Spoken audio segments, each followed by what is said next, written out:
to be telling you all about beautiful Santa Teresa, as well as just overall tips for Costa Rica and what to expect.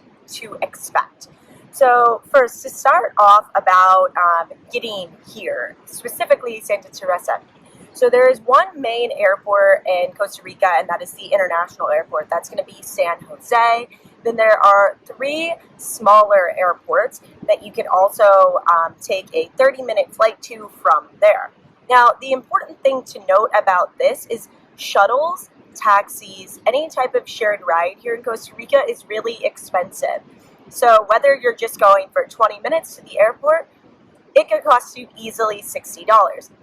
Honestly, the best way that I think to get around Costa Rica is using a company called Zuma Tours.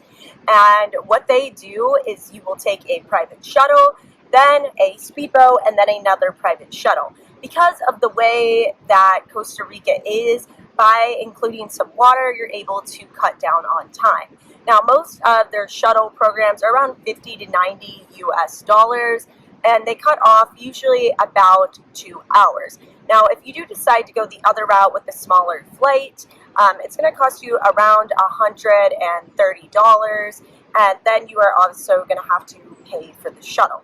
Now, once you get to Costa Rica, it is hard to find rides. Besides in Jaco, there really isn't any Ubers here, and the best way to get around is either rent an ATV or rent a bike.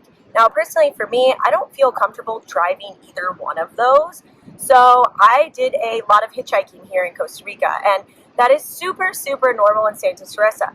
Now, I know this sounds really weird, and when I said it to my mom was like, "What are you doing? Why are you hitchhiking?" But in Santa Teresa, there's just one main street, and it really helps if you can just get on someone's ride for a couple minutes. So I usually just stand on the side of the street, put my thumb out, and get a ride. Luckily, nothing bad has happened yet. Now, kind of tying into how expensive it is for transportation, it's also just a super expensive place to be in general, especially Santa Teresa. So Santa Teresa, for a coffee, is easily going to cost you $5 to $6 US dollars. Most meals are going to cost you $10 to $20. And the reason this is in Costa Rica, they have 2 big taxes, and these really make an impact on the things that you buy. The first one is a 13% tax, and that is on anything that you buy in Costa Rica. And then the other one is a 10% tax, and that's going to be any type of service that you get. So if you go out to a restaurant, you get some food, there's an extra 23% that's going to be added to your bill.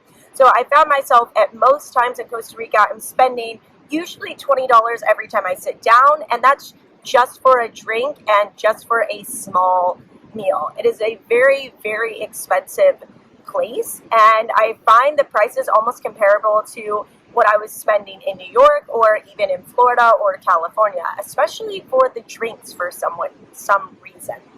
Now, the same thing is kind of all across the bars and anything that you do here. So let's say you want to go to a static dance, that's usually going to cost you about $30 US dollars. You want to go to a yoga class, that's going to cost you about $15 US dollars.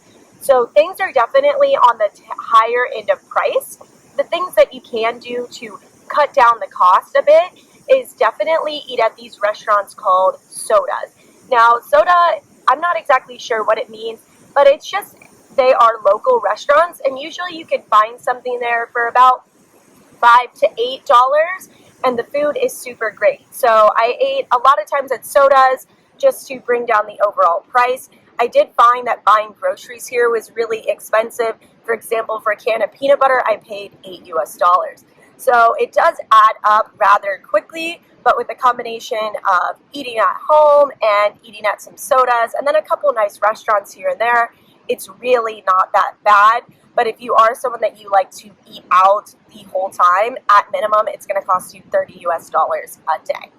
Now, tying into how expensive the food is, the accommodation is also really expensive. Now, if you're in a smaller town in Costa Rica, you may be able to get cheaper accommodation pending where you are and how far away it is from other things. But if you are in Santa Teresa, it is going to cost you an arm and a leg. Even a hostel dorm can be as much as $70 to $80 US dollars. And I would say most of them are that per night. So a lot of times if you are coming to Santa Teresa, the best thing I can recommend to do is book your housing as far in advance as possible. And the average price, I would say, people are probably spending, if you're in a private, you're spending minimum $500 to $700 a week, unless you have some type of deal worked out. If you're staying in a dorm, maybe $200 to $400. But overall, I have had friends that were just staying in a little place by themselves, not anything super fancy, and spent easily $3 to $4 grand for the month. So it is a very, very expensive place, and it goes through the housing, the food, and just everything that you do here. Now, the other thing that is so important, and especially people that are watching this video that are considering digital nomading in Costa Rica, one thing to note is the power here is very unstable, especially during the rainy season. So it is just now the start of April, and the rainy season runs, I believe, until September.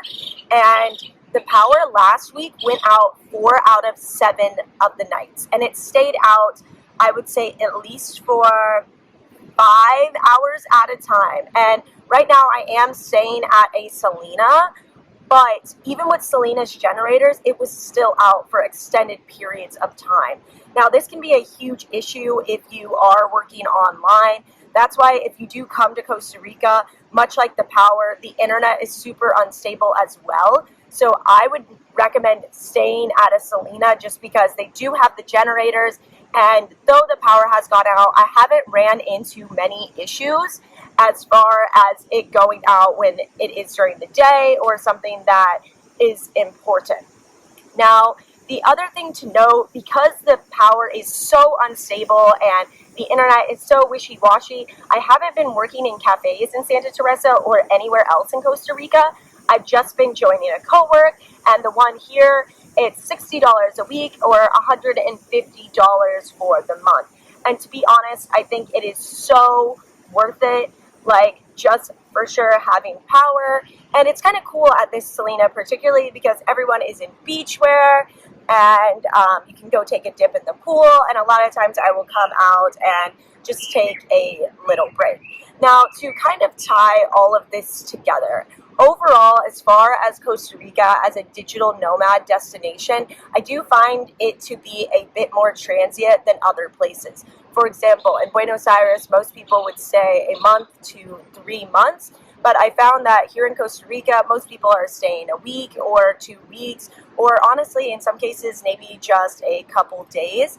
So it is more of a transient place, and if you're someone that you are wanting to attend a lot of nomad meetups, this may not be the best place for that, just because, like I said, people are not staying here for extended periods of time. There's not as big of an expat community here as I've experienced in other places like Lisbon, Buenos Aires, or other places in Europe, or even in Mexico. Just all around, it's people are moving a lot, and a lot of times people are trying to see a combination of the whole island. So that is a bit about Costa Rica, Santa Teresa. I'm going to be posting below my favorite restaurants, also some links to some companies that I think are great, like tour companies and other things that I recommend. And yeah, so I hope you guys found this video helpful, and hope to see you guys again on my channel. Subscribe. See you guys. Bye.